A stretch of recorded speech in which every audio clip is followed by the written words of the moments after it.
When you're painting, you're bound to make mistakes, and it's no problem because the fixes are super easy.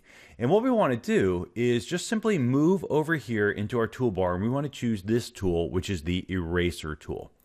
You can also see that here, again, the shortcut is E. So that comes in really handy.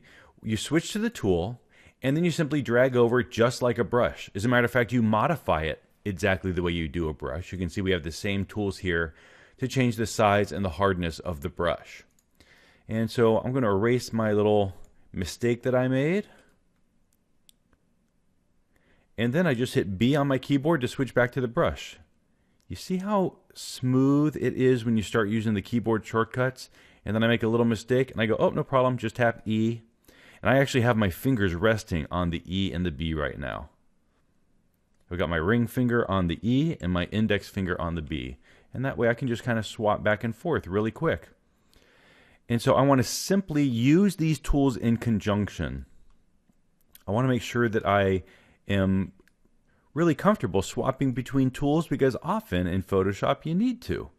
So don't feel like, oh, I've got to finish working with this tool and then I'll switch to something else. Just go ahead and do the whole trick. You'll also notice that I painted right through the dress because the dress is sort of see-through. And also I know that a little bit later I can come back in and erase this. So I'd rather overpaint just a little bit because once we get the color set and everything, it's sort of difficult to match the color and repaint again once we switch to a different color. Because obviously, as I paint my person and my image, once I switch colors and I move to, starting to do the dress where I've got greens and reds, how am I going to pick this exact shade of this color again? And I will show you a short trick about that because it is an important trick to know.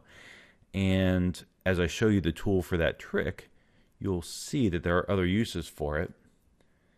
But in this particular type of task, see I need the eraser, so I just come back in with the eraser again really quick. And I think also my eraser, I want to make it, the brush is way too soft. I'm going to just sharpen it up some. So I got the hands, I've got the body, and now I just want to make sure, don't forget the feet down here. It's easy to forget because you're so focused on the top of the body.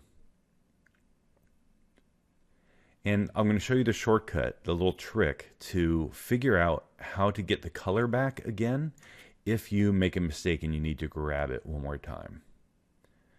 And I just usually with the legs, I sort of go up into here a little bit, and I'm going to just fade this out with a big fat eraser. I'm going to show you that trick in a second too. All kinds of tricks in this video. This is a video full of tricks, a veritable cornucopia of Photoshop trickery. I zoom out, and it's looking pretty good. Pretty good. I know this hand looks a little goofy, but we'll take care of that in a second.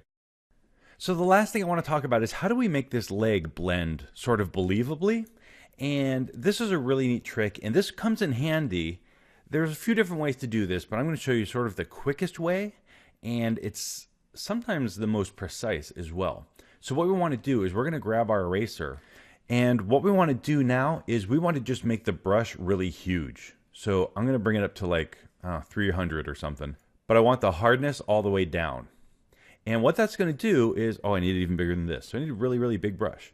So what I want to do is just create this really big brush. And remember that because the hardness is so low, it's at 0, it's going to fade away. So as I go over the tip of the legs here, you see how it just sort of fades away?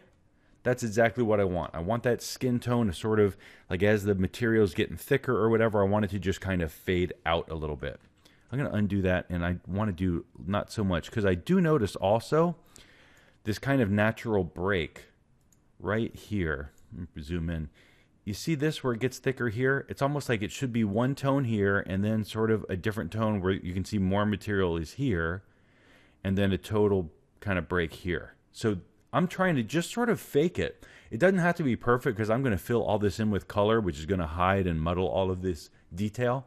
But that's a pretty good place to start, and we're looking pretty good. I think now our ballerina is looking fairly believable with a fairly decent skin tone. So let's move to the next video and talk about tweaking up and adding our colors.